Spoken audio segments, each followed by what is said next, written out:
Coming up on this week's show, we go racing in 2021 as the first event of the year, the Dakar Rally, wraps up. Motoring brands, well, they are changing as Kia and General Motors unveil new logos. I finally get behind the wheel of the award-winning Land Rover Defender, and I take you into Aston Martin Works for the continuation of a classic.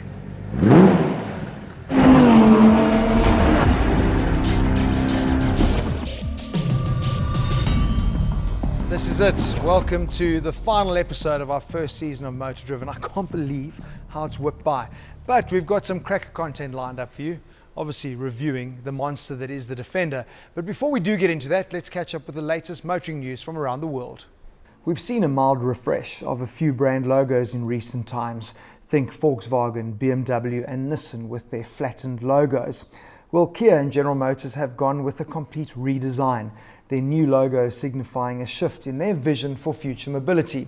And yep, you guessed it, it's one of electric vehicles and zero emissions. Now, while the General Motors logo hardly feels like a transformation, there is a lot more at play here, like the underline of the M tying back to their previous logo, but also suggesting the shape of an electrical plug, while the white background and the color gradient of the blue representing the clean skies of a zero emissions future. Kia, on the other hand, were a lot bolder in both design and reveal, setting a new Guinness record with 303 pyrodrones igniting Kia's new beginning. Their new logo, a rhythmical unbroken line like a handwritten signature, represents their commitment to becoming an icon for change and innovation. I really like it.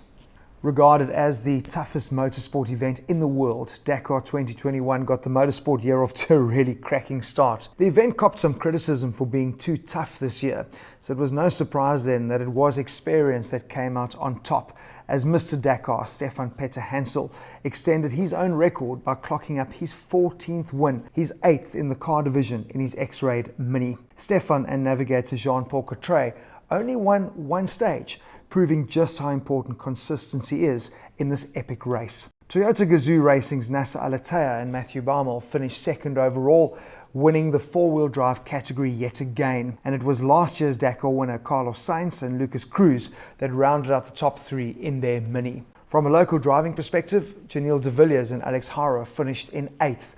It was a pretty frustrating event for the duo, plagued by punctures and a few navigational challenges. Teammate and double South African cross-country champion Henk Laatschan and Brett Cummings had to retire from the race, their very first Dakar, after a crash in stage 5 left Henk with an injured shoulder. It was pretty sad though, because they'd shown incredible pace with top finishes in stage 3 and stage 4. I really can't wait to see what 2022 Dakar is going to deliver. I was meant to attend the international launch of the Defender in the UK back in April last year. But we all know what happened, COVID, and the world changed forever. So here I am now with the Defender that is hardly a new car, but all the hype is gone. The dust has finally settled and I think I'm ready to head out and discover.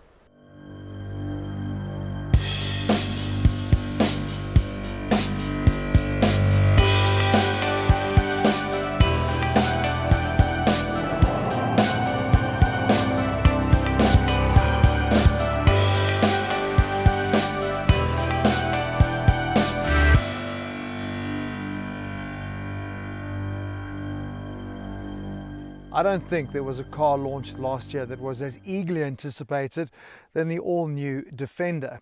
And since then, it has won countless awards that has proven that it certainly was worth the wait.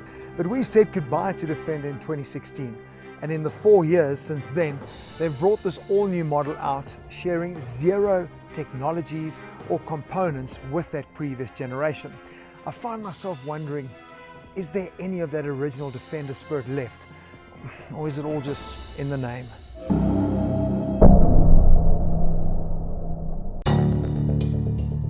Well, even the 110 is just a nod to nostalgia, as it no longer correlates to the actual wheelbase. The new Defender is longer than 110 inches at just over 3 meters.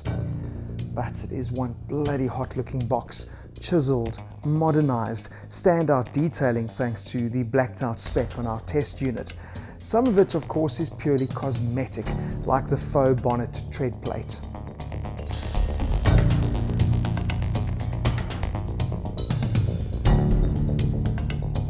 but this is bush cred now packaged with some serious street cred. The 110 comes standard as a 5-seater. Our test unit obviously fitted with the optional third row, and working it literally is child's play. The protective backing on the seats is a great practical touch. Space is impressive at 916 litres behind the second row, and other practical options include the fitting of an air compressor, and you also do get a 230 volt power socket in the rear, which is really handy. The cabin is equally spacious thanks to the increased dimensions.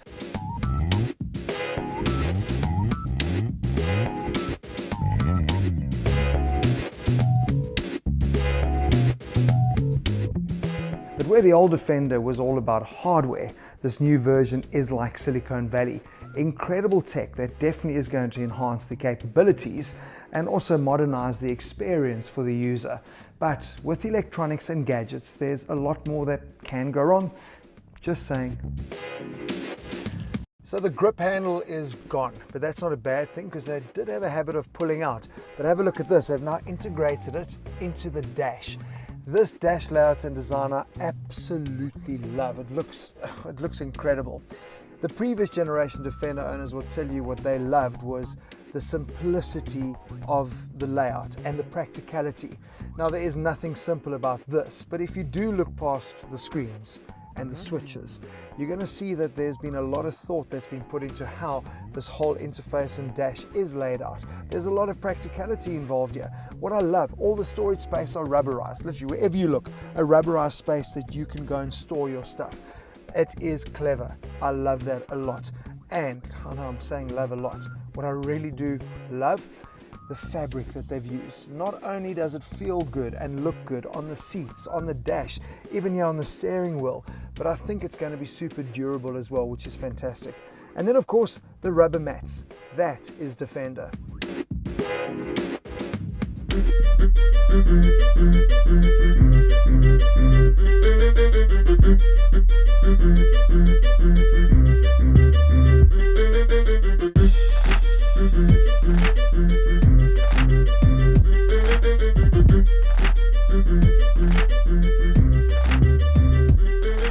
This is not Defender, where you get to happily cruise along at 120 kilometers an hour in silence and in incredible comfort. Also knowing that I've got plenty in reserve if I've got to get an overtake done. This application, driving on the road like this, you really start appreciating why this car has won so many Car of the Year and SUV of the Year awards, because the difference between the new and the old is just literally chalk and cheese. It's unbelievable. The ladder frame is gone and it's been replaced by the company's new D7 architecture. And what that means is you've now got a super lightweight aluminium monocoque that is the firmest, most rigid that they've ever produced. When you're driving, what that equates to is a Defender that no longer is wallowing along. You're also not having to put in all these steering inputs just to get the big boat sailing in a straight line. Instead, you get to enjoy plain sailing in comfort. Engine-wise, there are 3 Ingeniums to choose from. 2 of them are 2-litre turbo plants. You've got the P300 that slurps on petrol, and then you've got the D240 that sips on diesel. Then, of course, the choice of the range-topping P400, which is their 3-litre straight 6, an engine that's got some mild hybrid assistance as well, which is going to help move it along and also going to improve the efficiencies.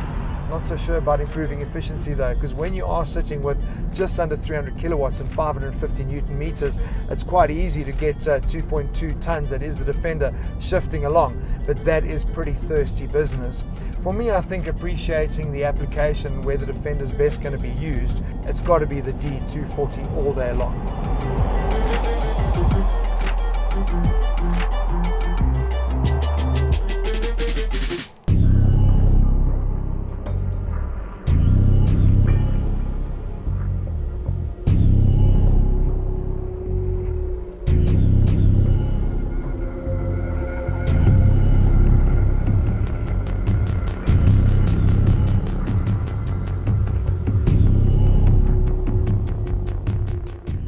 This is Defender.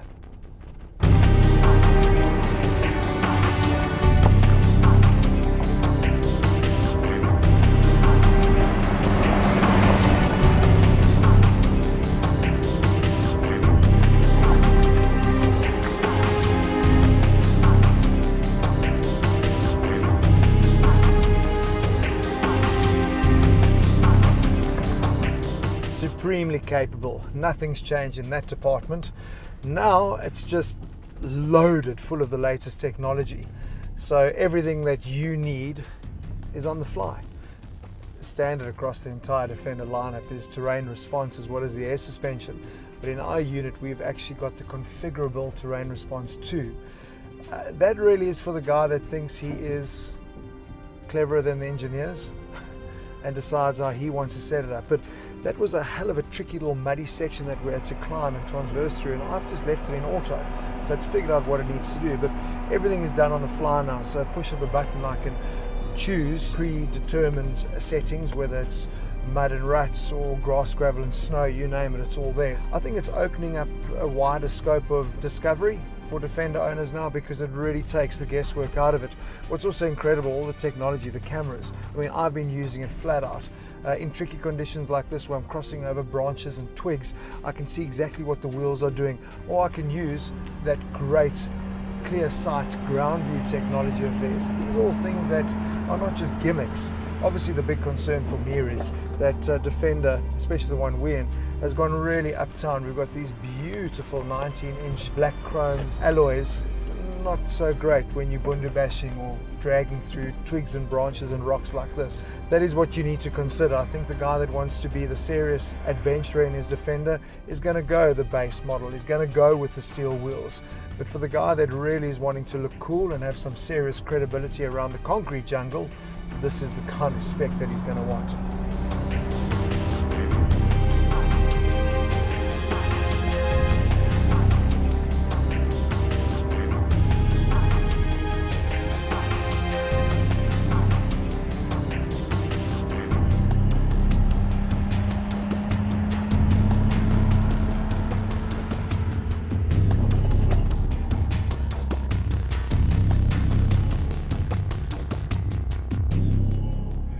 Now, I'm not even going to try listing all of the models, the trims and the customizable pack options available on the Defender, because honestly, I think it's a little ridiculous. So know this, you have 2 diesels, 2 petrols, as well as a plug-in hybrid that you can choose from. Yeah, you heard me right. A plug-in hybrid, a Defender for the concrete jungle. So the 90 is going to start at just on 1.1 million Rand for the D240S, while it will top out at almost 1.6 million Rand for the P400X. The 110 starts at just on 50,000 Rand more for the D240S, with the plug-in hybrid P400EX topping the range at just on 1.7 million Rand. Now, figuring out what comes standard across the trim levels, as well as what you get with the various pack options, well, that is your homework. I wish you luck. The past few years, I've been pretty scathing of Land Rover and their product positioning. And they went and took the Discovery, moved it so far uptown that they actually left a void for a no-nonsense SUV, which ended up being the rebirth of the Defender. And now the Defender is such a good SUV, pretty much, I guess, what the Discovery 5 should always have been, that the question now is, why would you even want to buy a Discovery? So they really have gone and shot themselves in the foot with that. Now, for sure, the Defender diehards are going to bitch and moan and say this is far too expensive, it's too modern, there's too much tech going on there. But do the math, this is a numbers game. And this car is going to introduce a whole new bunch of buyers to the brand. Let's call them the can-doers. But because of the extensive model lineup, the level of specification, and the fact that the 90 is still to come this year, I think there's also a Defender for the do-doers, those people that really are going to get out there and experience the capabilities of this. As it turns out, it's been way easier to defend the Defender than the Caveman.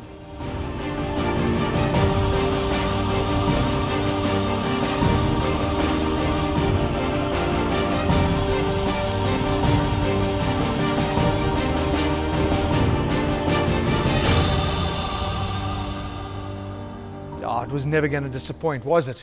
But you know what is a little bit sad? Obviously this appeals to a totally new buyer now, and that buyer is more likely to turn this into a town rover than a Land Rover. Now, our next car actually has a thing or two in common with the Defender, but at the same time could not be more different. The DB4 Zagato continuation is Aston Martin Works, handcrafting nostalgia at one hefty price tag.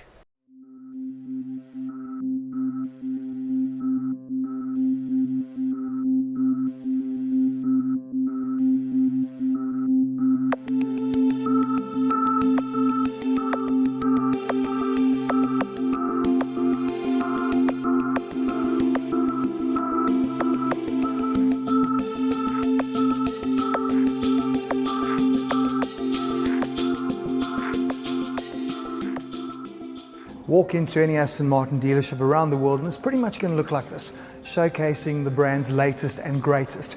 But this is no ordinary Aston Martin dealership. This is the original home of the brand, and what I love is if you look across the view over there, that is the original office where David Brown would have made all the critical decisions here in Newport Pagnell. Unbelievable. At the back was actually the whole manufacturing division, and it was up until 2007 everything happened here before they moved it to Gaydon. Very cool. But what I love about this is also the home to Aston Martin Works. This is where owners from around the world that own classic, beautiful, those incredible old cars of yesteryear, bring them here to be serviced and restored. But we've got a cool little story for you, because they have a very special project. The Aston Martin DB4 GT Zagato continuation is being built right here. Let's go look.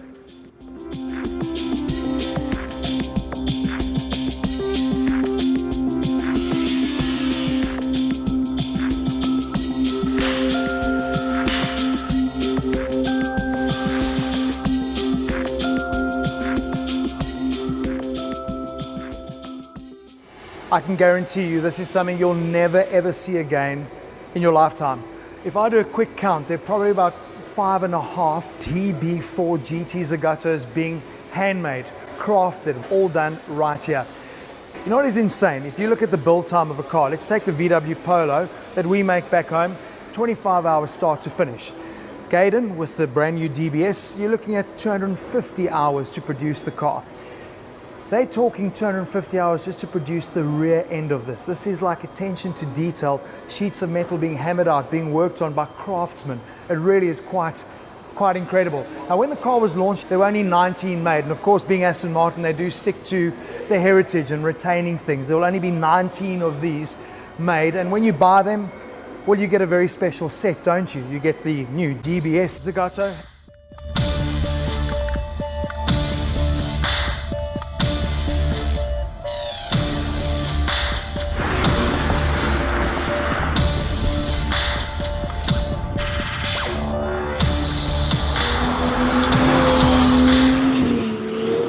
And you get this work of art. Unbelievable.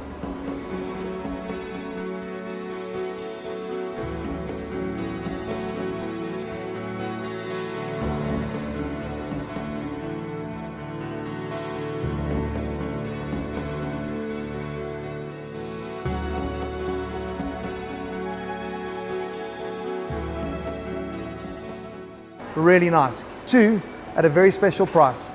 £6 million. You do the conversion.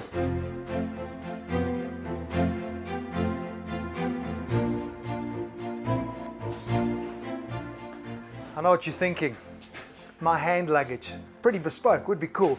But this was actually what would happen in the old days. If you didn't have an Aston Martin dealer nearby, they would bring the choices to you in one of these. Quite heavy. Wood, trim, leather finishes, everything was put into this handy little travel bag, and you could then really do the bespoke touch, feel, look of your ultimate Aston Martin. The cool thing is it hasn't changed today. Old heritage techniques for a modern day car. So, this is Chris, who's apparently a junior in the team. You've only been here, what? 32 years. Yeah, a beginner. So you haven't lost any fingers? No, I've still got all my own fingers, yeah. Today's the day. We won't get you to cut anything. That's it, yeah. What is this? Is this how it starts? This is a hide off of one cow, which is you're roughly between 4.5 and 5 metres per hide. What are you doing now? Well, what we do when we get the hides in, we lay them out on the bench, and then we just go around looking for any slight blemishes, marks, and we circle them. So what we try and do then is when we cut our patterns out, that we're trying to save as much, no wastage. No wastage, yes. The better leather which you get between the back and about here, you use for the main seat. And obviously once we've marked it out, we can lay our patterns on, getting it in between to cut the patterns out of where they go. These are all the original templates, so you're working off of that? These are templates, yeah. It starts at one end from the DB2. Wow. And it carries all the way up, because we don't just do heritage, we cover modern cars as well. So in amongst all the patterns, the variations of the cars, we cover all patterns there. Two suppliers. I mean, I know you talk about Connolly that have been around for... Connolly's is main, they've been around for years. they supply the leather for our DB cars, the heritage cars, which is what they was originally done in. And then we have a bridge and weir leather, which is in the modern cars now. Okay, but it's also that touch and feel of everything that you do. I think that transfers into the cars. You know, I mean, it's getting something from this, get it together, and then obviously going around to Helen, who's been here sort of 18 years, I think, and doing the sewing, and then once getting it together, and then obviously trimming it onto the panel, and then obviously in the car and seeing the finished product. Yeah, I think it's coming from this to the when it's all together. Yeah, it's very good. I think people lose sight of that sometimes. You know, as cars are mass produced, it's so nice to go back to the old way. Basically, with the DB car, we're building that now exactly the same way as they were done then, but obviously with fireproof materials now, obviously in legislations and that.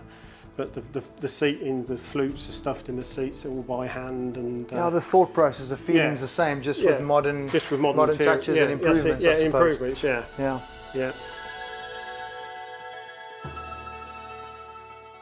know, I think the best way to describe what's going on here is Aston Martin are making a new old car. Everything is to the letter original, the way it was done and processed. But what is cool, they've also used some modern technology to make improvements. Take the engine, for example. Every single millimeter of the old original engine was scanned, and now you have a new engine that's ironed out any imperfections from the original from 1960. They've also beefed it up. Where the original made do with a 3.7 litre straight six, they've added a litre, so the kilowatts are up from 223 to nearly 300. And driven through the rear wheels by a 4-speed manual transmission and with a limited slip differential. The modernisation may well have helped with the overall balance and the cooling. It's also lighter and it revs and idles a lot better, but crucially, they've retained the character and response of the engine.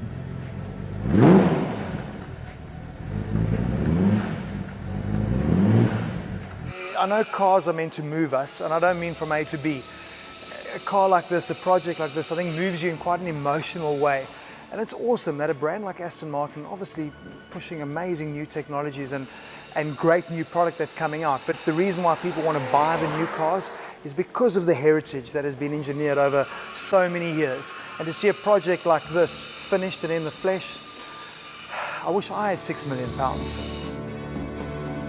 I've been really fortunate over the years to experience some truly incredible motoring moments, but this for me, it'll always stand out. You know, in a time where robots are churning out cars, to see hands at work, the dedication and the commitment to a craft is just really beautiful. And I know we're talking stupid price tags over here, but this for me, it's art and it needs to be preserved. Well, that's it, the end of our first season of Motor Driven, and what a way to close out the show. I hope you guys have enjoyed our way of doing things and the content we've brought you, and I've certainly enjoyed taking you guys along for the ride as well. We will be back, but until we see you then, stay safe.